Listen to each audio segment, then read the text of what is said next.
Once upon a time, in a land that wasn't on any map, and definitely not in any GPS system, there was a little village called Dinoville, where all the dinosaurs lived together.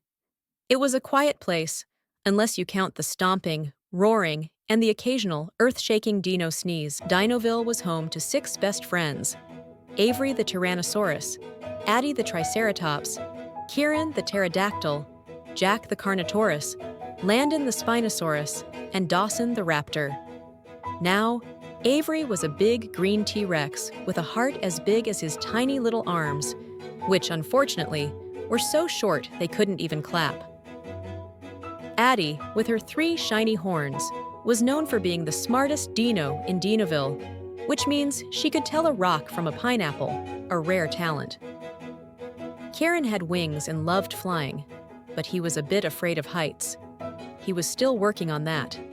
Jack, a tough-looking Carnotaurus with teeth like daggers, was actually a big softy and famous for his incredible strength and love of napping. Landon the Spinosaurus had a big sail on his back that he loved to show off, especially when he swam, because Landon was the best swimmer in Dinoville. And then there was Dawson, the little raptor. He was super fast, loved to zoom around, and always seemed to be a bit of a trickster. One bright and sunny morning, Avery woke up and decided it was a perfect day for an adventure. "Let's go find the biggest berry in the world," he announced to his friends, waving his little arms with excitement. "The biggest berry?"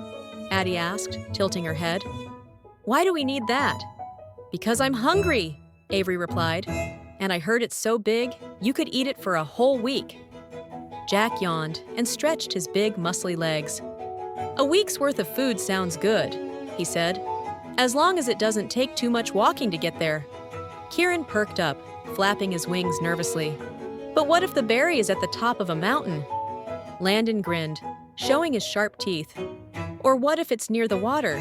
You know how I love water adventures."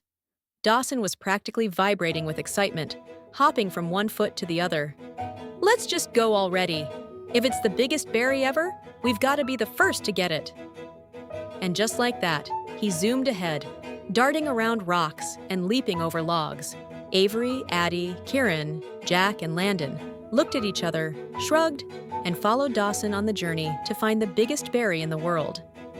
After what felt like hours of stomping, splashing through puddles, and getting distracted by shiny rocks, they finally reached a very big, very tall hill. And at the top of the hill, there it was, the biggest berry in the world, glowing like a giant, juicy ruby. But there was a slight problem. The berry was on top of a very, very tall tree, with a little pond beside it. Avery looked at Addy. Addy looked at Avery. Then they both looked at Kierran, Jack, Landon, and Dawson. "Oh no," Kierran said, eyes wide. "You're not going to make me fly up there, are you?" Jack scratched his head with one of his sharp claws. "Maybe we don't need to go up. What if we just push the tree over? I could give it a little nudge." Landon nodded. "Or I could swim to the other side of the pond and balance it from that side. That'll keep it steady while you push." Dawson was already zipping around the tree, running in circles. "Or I could climb up and shake it loose," he said, grinning mischievously. "I'm quick." The friends thought about all these ideas and decided to try working together. First, Dawson scrambled up the tree and started shaking the branches. Next, Landon swam to the other side of the pond to keep the tree balanced. Meanwhile, Jack braced himself and gave the tree a good push with his tail. Thunk! The berry wobbled, and then it fell, bouncing down the hill, picking up speed as it went, rolling right toward Dinoville. Avery, Addy, Kierran, Jack, Landon, and Dawson ran after it as fast as they could, but the berry was too quick for them. By the time they reached Dinoville, the berry had rolled to a stop, and every dinosaur in town was standing around it, wide-eyed, jaws open, staring at the biggest berry in the world. The friends looked at each other, then at the berry.